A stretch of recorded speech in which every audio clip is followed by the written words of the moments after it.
15, Yes, right? sir. And you have been all throughout Asia. Is that right? That's right. Okay. And so he said even today he wasn't quite sure because he just came from a very warm place. He's actually cold today, so we were going to turn the heat up for him a little bit, but we thought we'd just make him suffer a little bit. That's fine. So, Craig, we had 4 of our individuals went to go and went on mission with you to Nepal.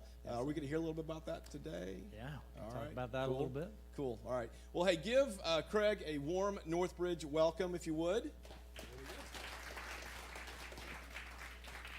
Well, good morning, Northbridge Church. Good to be back here. We were all debating a little bit. A few of us were debating about how long it's been since I spoke here last.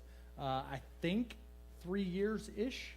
I looked at my calendar, and it only tells me the last 2 years, and apparently it hasn't been during that time. So I've slept since then. You have too. So I'll give you a little brief update on kind of who I am, what my family and I do with Manna Worldwide, and how you can get involved today. And yeah, I did just get off a plane, so I'm mostly awake. I woke up at 4:30 this morning, like bright-eyed and bushy-tailed. I don't know what happened there. But apparently my melatonin wore off at 4:30 this morning. So I am here. Now, you guys may have to wake me up in the second service. So those of you that are still here, we'll be good. So I am an associate director for Asia with Manna Worldwide.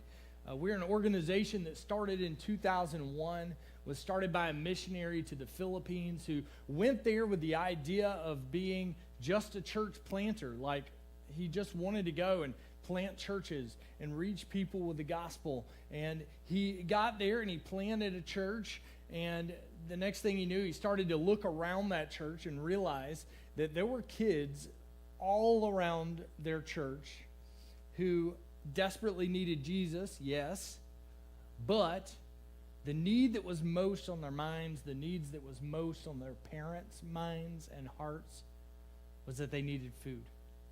They needed shoes on their feet. They needed education so they could break the cycle of poverty that they were in. And until they got that, relationships, connection with people, and connection with God was just something out there, something they weren't thinking about.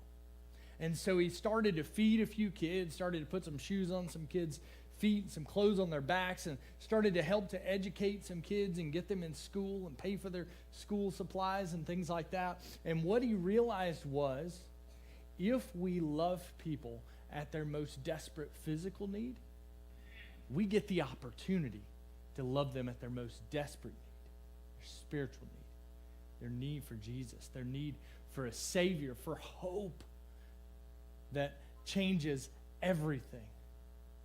And so Manna Worldwide was founded out of that and has spread now to about 50 countries around the world, about 255 different ongoing projects where we come alongside local church planters, missionaries, pastors from local areas, and we say, how do we help your church to love your community well? I know Northbridge does that with trafficking and a few other different relationships just in this community, where you reach outside the doors of the church and you say, listen, I hope that some of you will come to church at Northbridge, but that's not why we do it. We do it because Jesus did it. We go and we love people and we serve people well. And God is faithful to provide the ability for us to do that. So that's what Manna does.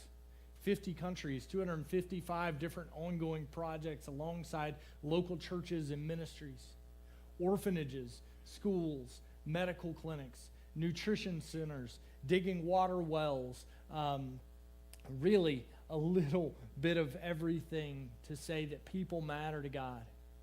People matter to us. And we're going to reach them at their most desperate physical needs so that we can reach them at their most desperate need, their need for Jesus. So that's what we do with Manna. We are associate directors for Asia. That's a fancy title to mean that I do everything I can to make sure people in Asia know this good news of the gospel. I make sure that the people around our churches and our partnerships in Asia get to know Jesus and get to know him well. I make sure that kids have shoes on their feet and food in their bellies. I make sure that kids on the street get taken into a home where they're safe and loved and cared for and told about Jesus daily.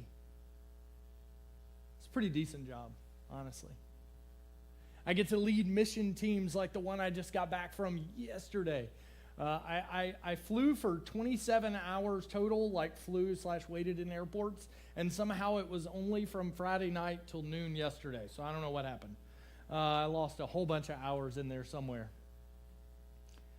But I get to lead mission teams like the crew that left Northbridge and came and met me all the way on the other side of the planet in Nepal back in September to serve and love these kids well, to tell them that they matter enough that we would come to the other side of the planet for them. But not only that, to tell them that they matter enough that we would come to the other side of the planet for them because all we're doing is representing Jesus who came from heaven for us. We get to tell them that they matter enough to God that he sent his one and only Son to live a life that was perfect in every way that we can't live, to die a death that we deserve, but he took on himself to take away the punishment of sin from us and from them. We get to do that. Again, not a bad job. This is my family, Jennifer, my wife, Sarah, and Jude. They are they're headed towards Mississippi to do Thanksgiving week with family there. When I leave here tomorrow, I think, yes, tomorrow, I fly down there to join them, get to see them after a couple weeks. Sarah is now 13, Jude is 10, and I won't tell you how old Jennifer is, but she's a little older than me. I'm just a little. I get to be excited about that for like 6 months out of the year when she's a little older than me. You know what I'm saying?